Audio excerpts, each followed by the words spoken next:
ഭവനത്തിലേക്ക് പ്രവേശിക്കണമെങ്കിൽ പ്രിയപ്പെട്ടവരെ, ഇന്നോ നാളെയോ മരിച്ചു പോകുന്ന ഈ ഭൂമിയിൽ, ഇന്നോ നാളെയോ തീർന്നു പോകുന്ന ഈ പ്രൗഢിയുടെ നടുവിൽ നിന്ന് നിങ്ങൾക്കൊരു മാനസാന്തരം വേണം. എന്തുകൊണ്ടാണ് നിങ്ങൾക്ക് അതിനെപ്പറ്റി കാഴ്ച ലഭിക്കാത്തതെന്നറിയാമോ? നിങ്ങളുടെ പാപമാകുന്നു. പ്രിയപ്പെട്ട എല്ലാ മനുഷ്യരെയും കണ്ണുകൾ കുരുടാക്കപ്പെട്ടിരിക്കുന്നു. അവിശ്വാസികളുടെ കണ്ണുകൾ കുരുടാക്കപ്പെട്ടിരിക്കുന്നു. എന്താണ്? യേശുക്രിസ്തു എന്റെ രക്ഷകനാണെന്ന് ഹൃദയം കൊണ്ട് അംഗീകരിക്കാത്ത എല്ലാവരുടെയും കണ്ണുകൾ സാത്താൻ കുരുടാക്കി വെച്ചിരിക്കുന്നു. നമുക്ക് വേണ്ടി ദൈവം അണിയിച്ചൊരുക്കി വെച്ചിരിക്കുന്ന നിത്യമായിരിക്കുന്ന ഭവനം കാണുവാൻ കഴിയാത്തവണ്ണം നിങ്ങളുടെ കണ്ണുകൾ ഇതാ അടഞ്ഞിരിക്കുന്നു. ആ കണ്ണുകൾ തുറക്കട്ടെ എന്നാണ് ഞങ്ങളുടെ ആഗ്രഹം. എങ്കിൽ മാത്രമേ നിത്യമായിരിക്കുന്ന ഭവനം കാണുവാൻ കഴിയത്തുള്ളൂ. അയ്യോ, നിങ്ങളുടെ മുമ്പിൽ ദരിദ്രന്മാരായിരിക്കുന്ന ഉപദേശമാരെ എന്ന് പ്രസംഗിക്കുന്നു.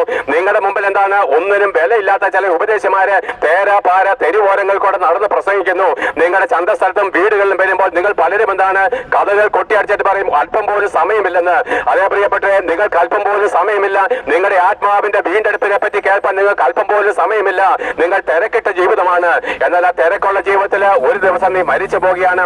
എത്ര ദിവസം വേണേലും ഐസിയുവിൽ കിടക്കുന്നതിന് ഒരു പരാതിയുമില്ല.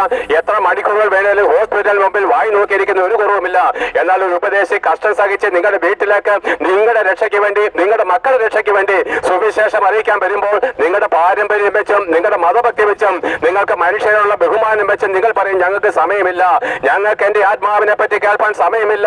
അല്ല, നിങ്ങളുടെ വീണ്ടെടുപ്പ് വേണ്ടിയോ, നിങ്ങൾക്കൊരു പാപമോചനം വേണ്ടിയോ, അതൊക്കെ പണ്ടേ ഞങ്ങൾക്ക് കിട്ടി. പ്രിയപ്പെട്ടവരെ, ഇന്ന് യാദൃശ്യമായിട്ട് കഴിഞ്ഞ ദിവസം ഞങ്ങൾ ഒരു ദേശത്തെ ഇരുമ്പൂന്നിക്കര എന്ന് പറഞ്ഞ ദേശത്തിനോട് ചേർന്നുള്ള ഒരു ഇടവഴിയിൽ കൂടെ കാർ ഓടിച്ചു പോകുമ്പോൾ രണ്ട് ക്രിസ്തീയ മതവിശ്വാസികൾ റോഡ് വെക്കിൽ ഇരിക്കുകയാണ്. പ്രായമുണ്ട്, നല്ല ശക്തന്മാരാണ്.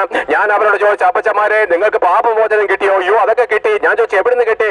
ഞങ്ങൾ തൃശ്ശൂർ പോയപ്പോൾ അവിടെ വെച്ച് പാപമോചനം കിട്ടിയെന്ന്. എന്താ പ്രിയപ്പെട്ടവരെ, സത്യം തിരിച്ചറിയാതെ സത്യത്തിനെ അടച്ചു നിൽക്കുന്ന പുരോഹിതന്മാര്, ഇവരെ പറ്റി എന്താണ് കള്ള ഉപദേശങ്ങൾ പറയുന്ന പുരോഹിതന്മാര്. എന്റെ പ്രിയപ്പെട്ടവരെ, പാപമോചനം തൃശ്ശൂർ കിട്ടത്തില്ല. പാപമോചനം എന്താണ്? ഈ ലോകത്തിൽ എങ്ങും കിട്ടത്തില്ല. യെരുശലേമിൽ പോയാൽ കിട്ടത്തില്ല.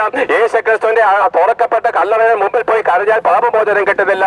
പാപമോചനം നീ ആയിരിക്കുന്ന സ്ഥാനത്ത് തന്നെ നീ സ്വന്തമായിട്ട് പ്രാപിച്ചെടുക്കേണ്ടതാണ് മാനസാന്തരവും സ്നാനത്താലും.